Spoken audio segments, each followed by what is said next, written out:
इस तरह के पजल सॉल्व करने में किसे मज़ा नहीं आता। मुझे तो बहुत आता है, आपको भी आता होगा, और आप में से अधिकांश लोगों ने इस पजल को अभी तक सॉल्व भी कर लिया होगा। इम्पॉर्टेंट ये नहीं है कि ये पजल आपने सॉल्व किया कि नहीं, ज़्यादा इम्पॉर्टेंट ये है कितनी देर में किया, 30 सेकंड में, 3 मिनट में, या शायद 10 मिनट में। ये तो रादर सिंपल पजल है जिसमें डायग्राम बहुत ओवरवेलमिंग नहीं है, पर इस तरह के पजल अक्सर काफ़ी ओवरवेलमिंग हो सकते हैं। डायग्राम में, पिक्चर में काफ़ी डिटेलिंग हो सकती है, और रियल में डिफरेंस पता करने में हमें काफ़ी मशक्क़त करनी पड़ सकती है। ऐसे क्वेश्चंस जो आपको फिजिक्स, केमिस्ट्री, मैथ में बहुत ओवरवेलमिंग लगते हैं, लगता है बहुत बड़े हैं, बहुत सारा इन्फॉर्मेशन, इनको प्रोसेस कैसे करना है, वो काफ़ी हद तक इस तरह के पजल्स के जैसे। इन पजल्स को सॉल्व करने के लिए अगर एज ए टीचर मैं आपको ट्रेनिंग देता हूँ कि देखो, ऐसे पिक्चर्स वाले पजल में अक्सर रूफ में गड़बड़ी होती है, रूफ को ध्यान से देखो, तुम्हें गड़बड़ी मिल जाएगी। अगर ऐसे मैं बताऊं आपको कि ऐसे पजल्स में आप फेंसिंग अगर कहीं दी गई है, बाउंड्री वॉल, उसको देखो, गड़बड़ी जरूर मिलेगी। अगर मैं आपसे कहूं कि लैंप जो है उस पर जरूर ध्यान देना, लैंप की पोजीशनिंग में गड़बड़ी हो सकती है। इस तरह से पढ़ा के और मिलते जुलते पिक्चर, मिलते जुलते डिफरेंसेस वाले 3 पिक्चर आपको और दे दिए कि ये तुम्हारा होमवर्क है, तो तुम्हें एक सेंस आएगा कि तुम सीख रहे हो। तुमने तो ऐसे क्वेश्चन बनाने सीख लिए, इसके ये तो मोटे मोटे बेसिक तरीके हैं। रूफ को देखो, लैंप को देखो, फेंसिंग को देखो, जूतों को देखो, and your job is done. लेकिन एग्जाम में एक रादर कॉम्प्लिकेटेड, कॉम्प्लेक्स सा दिखने वाला डायग्राम आ गया, और आपके ब्रेन का RAM, random access memory, fail हो गया। अब आपका वो तरीका काम नहीं कर रहा। आपने देखा कि रूफ बिल्कुल दोनों डायग्राम में एक जैसे हैं, फेंसिंग एक जैसी है, एग्जाम हॉल में लैंप भी दिए हुए हैं 2-2, लेकिन वो अपनी बिल्कुल एक जैसी जगह पे हैं। अब आपकी घबराहट बढ़ गई कि ये तो बिल्कुल ही अलग क्वेश्चन है। ऐसे पढ़ने की बजाय, ऐसे प्रैक्टिस करने की बजाय, अगर आपने इन क्वेश्चंस को सॉल्व करने के लिए कुछ ऐसा सीखा होता कि कोई भी क्वेश्चन है, इरेस्पेक्टिव ऑफ द डायग्राम, मैं इसको मेंटली 4 या 6 या 10 या 9 इक्वल पार्ट्स में डिवाइड कर दूंगा, और एक बार में सिर्फ एक चंक, एक हिस्से पे अपना ध्यान ले जाऊंगा। ये प्रीसेट नोशन के साथ नहीं जाऊंगा कि रूफ में ही गड़बड़ होता है। इस पूरे 1/4 को डिटेल के साथ ध्यान से देखूंगा, फिर दूसरे 1/4 को, फिर तीसरे को, फिर चौथे को, तो मोस्ट प्रोबेबली आप ऐसे किसी भी पजल को सॉल्व कर ही ले जाएंगे। और साथ में आपने काफी प्रैक्टिस की है, तो आपको ये स्किल भी आ गया है कि गड़बड़ियां हो कहां सकती हैं। शायद इन लाइंस की बनावट में, शायद इसकी मूंछों में, या ऐसे स्टेप्स दिए हैं तो इन स्टेप्स की बनावट में गड़बड़ी हो सकती है। तो आप धीरे धीरे धीरे धीरे पिक्चर को बिट्स एंड पीसेस में बांट के उसके हर बारीकी को ध्यान से सीखना सीख जाते हैं। तो आपने किया क्या, एक ओवरवेलमिंग से लगने वाले पजल को, एक बहुत ही डॉन्टिंग से लगने वाले टास्क को बिट्स एंड पीसेस में डिवाइड कर दिया। हाँ, आज इस वीडियो में मैं जिस बात पे स्ट्रेस देना चाहता हूं उसको समझाने के लिए इससे बेहतर तरीका मैं ढूंढ नहीं पाया। तो आते हैं आज के वीडियो के इम्पॉर्टेंट बात पे, जो बात यही है कि अगर हम क्लास 10 से 11th में जा रहे हैं, 11th से 12th में जा रहे हैं, जेई का एग्ज़ाम, आईआईटी का एग्ज़ाम, मेरा गोल है एक अच्छे आईआईटी में पहुंचना है, तो प्रॉब्लम सॉल्विंग के इस आर्ट को सीखा कैसे जाए। प्रॉब्लम सॉल्विंग जो आप फिजिक्स, केमिस्ट्री, मैथ में करते हो, वो काफ़ी हद तक उस पजल को सॉल्व करने के जैसा ही है। हमें इस बात को हमेशा दिमाग में रखना है कि हमारी जो वर्किंग मेमोरी है ब्रेन की, वो लिमिटेड है। जैसे आपके कंप्यूटर या मोबाइल का रैम अगर कम पावर का हो, आजकल 16 GB रैम बड़ा कॉमन हो गया है, पर अगर वो 4 GB ही हो या 6 GB ही हो, तो फिर बहुत सारे ऑपरेशंस वो कंप्यूटर या मोबाइल एक साथ हैंडल नहीं कर पाता। हमारे ह्यूमन माइंड अक्सर 6-7 से ज़्यादा डिफरेंट एलिमेंट्स को एक साथ हैंडल नहीं कर पाता।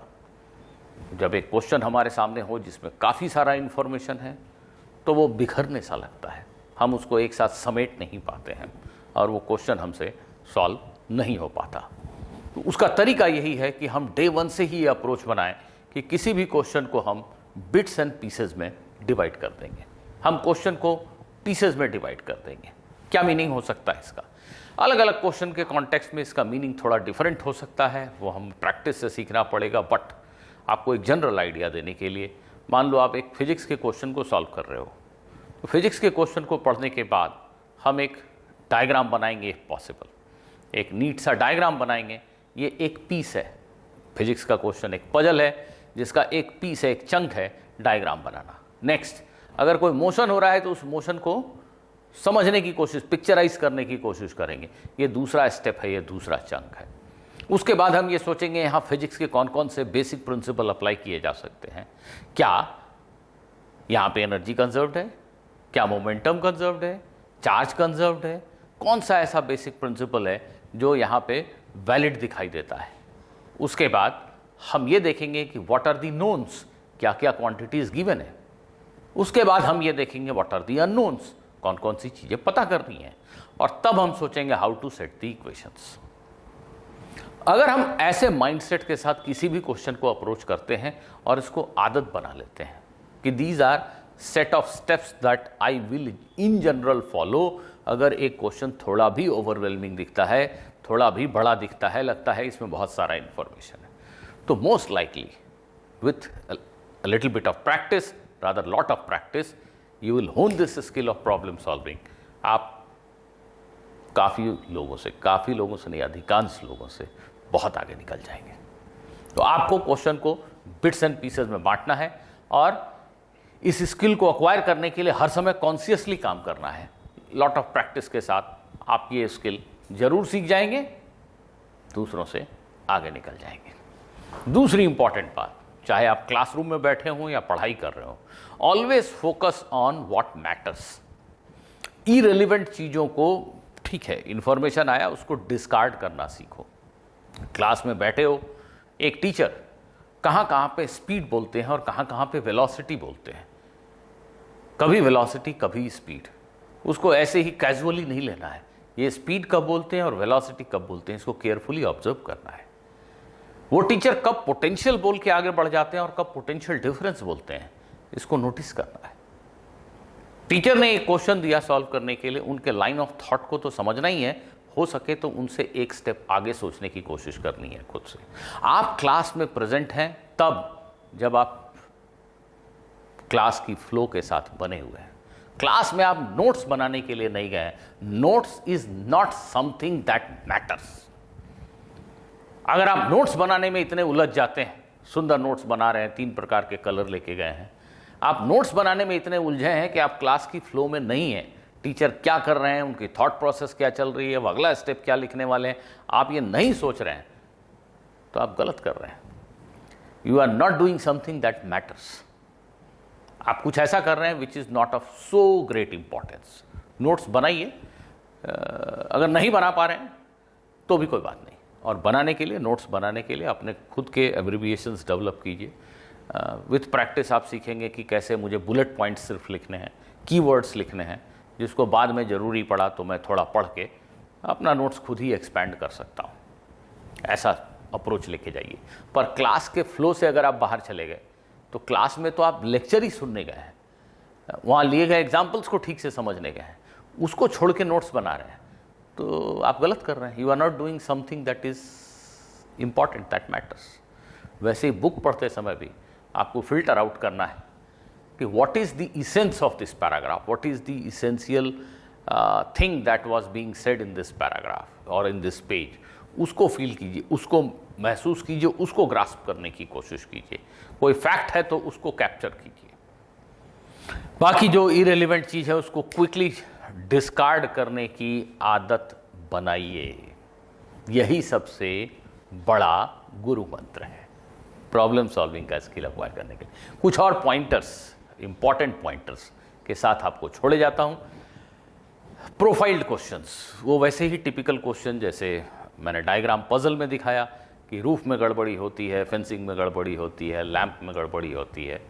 हाँ ठीक है, ऐसे बहुत से क्वेश्चन हो सकते हैं कि इस क्वेश्चन में ऐसे ही करते हैं, तो प्रोफाइल्ड क्वेश्चंस बनाइए। पर सिर्फ प्रोफाइल्ड क्वेश्चन कर रहे हैं क्या आप, इसको भी ध्यान में रखना जरूरी है। आपके टीचर ने एक क्वेश्चन बनाया और उसी से मिलते जुलते 3 क्वेश्चन आपको होमवर्क दिया, आपने बनाया और सोचे कि मैंने तो सब कर लिया, और एग्जाम में गए तो उस प्रोफाइल का क्वेश्चन ही नहीं था, कुछ अलग था, और आप चारों खाने चित्त हो गए। तो प्रोफाइल क्वेश्चन बनाने से आप सीखते हैं, बल्कि चीज़ें आपके खून में दौड़ती हैं, वो ज़रूरी हैं, लेकिन हर वक्त सिर्फ प्रोफाइल क्वेश्चंस बनाएं, एक टिपिकल टाइप क्वेश्चन बनाएं, तो आप नहीं सीख रहे हैं प्रॉब्लम सॉल्विंग। आपको ये देखना है कि वेरिएशंस आपके असाइनमेंट में हों। आप जिस क्वेश्चन सेट को, जिस बुक को फॉलो कर रहे हैं, उसमें प्रॉपर वेरिएशन होना चाहिए, तभी आप क्वेश्चन प्रॉब्लम सॉल्विंग सीख रहे हैं। तो सिर्फ प्रोफाइल क्वेश्चन ना करें। थ्योरी वर्सेस प्रॉब्लम, बहुत सारे स्टूडेंट्स की ऐसी अप्रोच हो जाती है कि कोई मुझे ब्रीफ में थ्योरी बता दे, 1 शॉट बता दे, हो सके तो 15 मिनट में इंपॉर्टेंट फॉर्मूले बता दे और बुलेट पॉइंट्स लिखवा दे, और उसके बाद सीधे मैं क्वेश्चन बनाने लगूँ।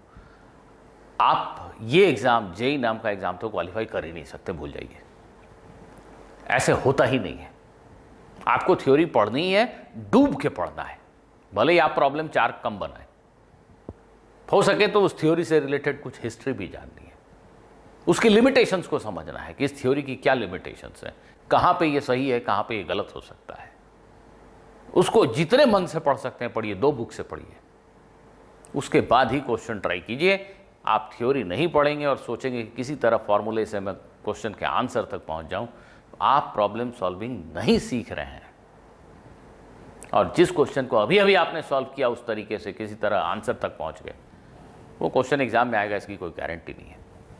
आप में से कई लोग अक्सर इसी चैनल पे आपको कमेंट सेक्शन में मिल जाएंगे, पूछते रहते हैं कि सर आपकी प्रॉब्लम, एडवांस प्रॉब्लम बुक को अगर हम सॉल्व कर लें तो क्या हमारी IIT में अंडर 100 रैंक आ जाएगी? ये कैसा सवाल है? उस किताब में हर उस तरह के क्वेश्चन दिए गए हैं जो IIT के सिलेबस में आते हैं। जिस तरह के क्वेश्चन जेई में पूछे जाते रहे, उससे भी थोड़े मुश्किल वाले कई दिए हुए हैं। अगर आप उन क्वेश्चंस की ब्यूटी को समझते हुए, वो क्वेश्चन क्यों पूछा गया इस बात को समझते हुए क्वेश्चंस को सॉल्व करते हो, कई बार दिए गए सॉल्यूशन से बेहतर सॉल्यूशन प्रोड्यूस कर देते हो, सिर्फ आंसर मिलाने का काम नहीं करते, तो अंडर 100 क्या, अंडर 10 रैंक 1 तक आ गई लोगों की, बिल्कुल आएगी, कोई डाउट ही नहीं है। लेकिन आप सिर्फ सोचोगे कि ये क्वेश्चन है, अब समहाउ कुछ फार्मूले ट्राई करके, कुछ आंसर देख के, किसी से पूछ के आंसर तक पहुंच जाए, और मैंने लगभग सारे क्वेश्चन कॉपी में लिख दिए, अब मैं तैयार हो गया IIT के एग्जाम पे। गलत समझ रहे हो, आप तैयार नहीं हुए, 100 रैंक तो छोड़ दो, हो सकता है आप सेलेक्ट ही ना हो। तो आपको, आप कितना सीख रहे हो, इस फीलिंग को हमेशा जज करते रहना है। आप एक्चुअली में, स्टूडेंट खुद जानता है कि उसने ये जो प्रॉब्लम अभी अभी सॉल्व किया वो उसको कितना समझ में आया, पर मैक्सिमम लोग, हम लोग नाटक करते रहते हैं, प्रिटेंड करते रहते हैं कि हाँ चलो हमने सीख लिया, दूसरों को जाहिर करते रहते हैं कि हाँ हमने कर लिया। ऐसा मत कीजिए, ऐसा मत कीजिए। क्विक फिनिश ऑफ सिलेबस, ये एक नई धुन है जो पिछले कुछ साल से बच्चों में मैं देखता हूँ कि सिलेबस को जल्दी फिनिश कर दो, उससे हमारा सिलेक्शन के चांस बढ़ जाते हैं। इससे बकवास कोई बात ही नहीं है। आप जितनी जल्दी सिलेबस करेंगे, मतलब आप यही करेंगे, थ्योरी नहीं पढ़ेंगे, कुछ क्वेश्चन पे जंप कर जाएंगे, कहीं 1 शॉट देख लेंगे, कुछ क्वेश्चन बनाने लगेंगे, किसी ने बता दिया कि यही बुक करने से कोई रैंक 1 आती है, उस किताब के कुछ क्वेश्चन के आंसर मैच करा लेंगे और बोलेंगे हो गई तैयारी।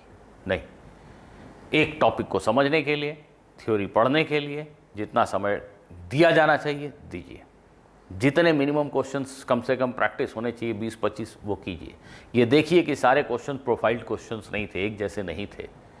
एक टीचर ने आपको कुछ तरीके बता दिए और उन पर बेस्ड खाली क्वेश्चन नहीं थे, कुछ वेरिएशन था, कुछ ऐसा था, आपने 25 क्वेश्चन बनाए तो उसमें 4-5 जगह तो कम से कम आपने ऐसा कुछ किया जो थोड़ा अलग था, जो आपको टीचर ने बताया था उससे, तभी आप प्रॉब्लम सॉल्विंग सीख रहे हैं, नहीं तो आप प्रॉब्लम सॉल्विंग नहीं सीख रहे हैं। और repetition helps, it helps a lot. In fact आप पहली बार किसी क्वेश्चन को करते हैं तो एक्चुअली में आप उसके मर्म को नहीं समझ पाते, आप नहीं समझ पाते कि ये क्वेश्चन पूछा क्यों गया। लेकिन जब आप दूसरी या तीसरी बार करते हैं तो आपको वो क्वेश्चन एक अलग ही क्वेश्चन दिखने लगता है, आपको समझ में आने लगता है कि ये क्वेश्चन बनाया क्यों गया था, पूछा क्यों गया है। और जब ये स्टेज आ जाए तो आप हकीकत में उस क्वेश्चन को सीख गए।